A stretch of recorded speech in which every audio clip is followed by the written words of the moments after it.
आरो बे हानजा सुरनायखौ जोङो लानानै थारैनो जोङो गोजोननाय मोनदों। जोंनिया फैगौ 15 आरो 16 नभेम्बराव जानो गोनां जों बर'नि बड'लेण्ड महोत्सब फालिनो थांदों।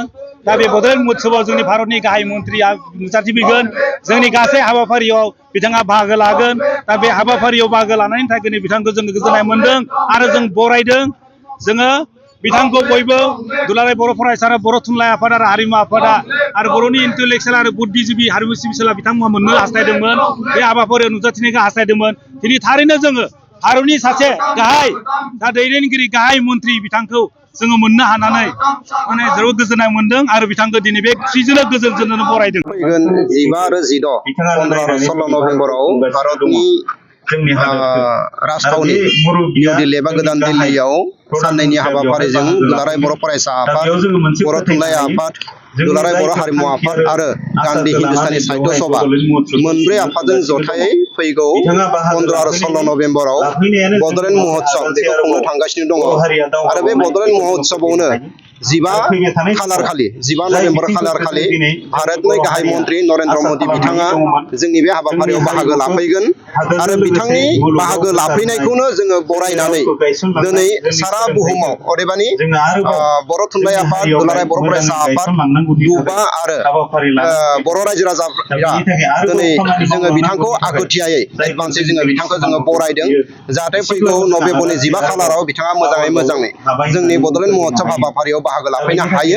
बे थांखिखौ लानानै दिनै जोङो नैबे हाबाफारिखौ रनसायदों आरो बे हाबाफारियाव जिखिनि सुबुङा बाहागो लागोन बर' रायजो राजा जानानै जोङो बयबो मोजाङै सहैगोन आरो नैबे जे साननैनि हाबाफारि 15 आरो 16 खालाराव जानो गोनां बेयो मोजाङै जाफुंसारगोन।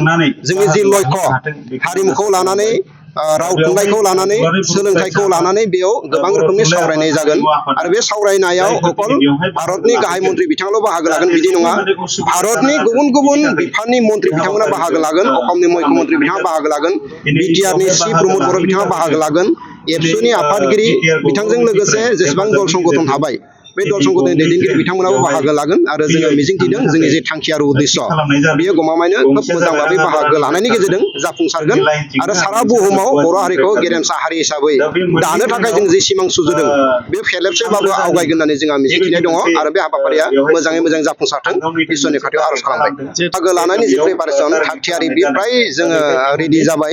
फैगौ 12 खालारनिफ्राय जोङो रेलजों दावबायगोन आरो ओजोंहाय जोङो 14 खालाराव बयबो सहैगोन होननानै जोङो मिथिगौ आरो जोंनि बाहागो लानायनि अनजिमाया प्राय 5,000 नि बारा आरो थानाय जानाय गासै सुबिदाखौ जाय जायगायाव जागोन बे जायगायाव जोङो थिग खालामनाय जादों आरो बेखायनो जोङो साननानै लादों जोङो मोजाङै थांगोन आरो मोजाङै सफैगोन आरो जोंनि जे हाबाफारि बे मोजां भाबै जोबगोन होननानै जोंहा फोथायनाय दङ। गोदान दिल्लीयाव जिथुनाखि महोत्सब बड'लेण्ड महोत्सब बेवहाय नरेन्द्र मदिया बाहागो लानायनि जि गोजोननाय बरायनाय हाबाफारिजों हानजा सुरदों बे समाव मा बुङो? दिनै दुलाराय बर' फरायसा आफाद, मिरु बर' थुनलाइ आफाद आरो मिरु दुलाराय बर' हारिमु आफाद जथायै बिथोन बायदियै दिनै आसाम नाङै मोनफ्रोमबो जिल्लायाव जिल्ला एबसु आरो जिल्ला बर' थुनलाइ आफाद, जिल्ला बर' हारिमु आफाद जथायै बे मोनसे रेलिनि मोनसे हाबाफारि लादों। मानोना जों बयबो मोनथिगौ फैगौ 15-16 नभेम्बर बे अक्ट'आव जानो गोनां दिल्लीनि जोंनि भारतनि राजथावनियाव साननैनि जि हाबाफारि जानो गोनां 15-16 अक्ट'आव बेवहाय जिहेतु बड'लेण्ड महोत्सब मोनसे बेवहाय हाबाफारि लानाय जादों। बे हाबाफारियाव जोंनि मानगोनां सिबिजाथाव भारतनि गाहाय मन्थ्रि नरेन्द्र मदि बिथाङा 15 अक्ट'आव जोंनि बे बड'लेण्ड महोत्सब हाबाफारियाव बाहागो लागोन।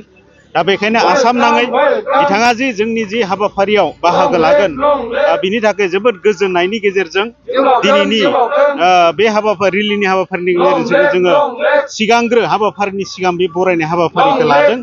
दा बेवहाय गोबां जोंनि ओनसोलनि एबसुनि दैदेनगिरि, बर' साहित्य सभानि दैदेनगिरि, बर' हारिमु आफादनि दैदेनगिरि आरो गोबां मेलेमजिबि बिथांमोना दिनैनि बे रेलियाव बाहागो लादों। बिनि थाखाय बिथांमोनखौ साबायखर बावदों।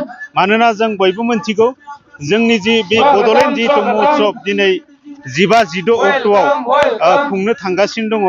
बे साननैनि हाबाफारियाव जोङो बेवहाय जोंनि बर'नि मोनफ्रोमबो हारिमु बिथिंखौ बेयाव दिन्थिफुंनाय जागोन।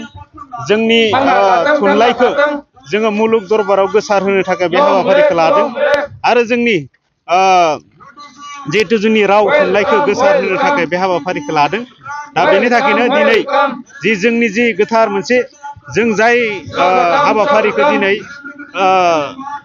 गोग्गोयै जों खुंनो थाखाय जिहेतु गोग्गोमै जों खुंनो थाखाय जिहेतु हाबाफारि लादों बेवहाय जोंनि भारतनि गाहाय मन्थ्रि बिथाङा बाहागो लागोन बिनि थाखाय जोबोद गोजोननायनि गेजेरजों दिनैनि बे रेलिखौ सिगांग्रो मोनसे बिथांखौ बरायनाय हिसाबै बे हाबाफारिखौ लानाय जादों। दिल्लीनि जिथु महोत्सब बे महोत्सबनि थाखाय आरो थांखिया मा? दा बेवहाय जोंनि थांखिया बेनो जिहेतु जोंहा बर' हारिनि जिहेतु जोंहा आंगो हारिमु दङ बेखौ भारतजों लोगोसे जोंनि हादरजों लोगोसे मुलुग दरबाराव गोसार होनो थाखाय बेखौ जोङो थांखि लादों आरो जोंनि राव थुनलाइखौ जोंनि हादरनि अनगायैबो आरो गुबुन जोंनि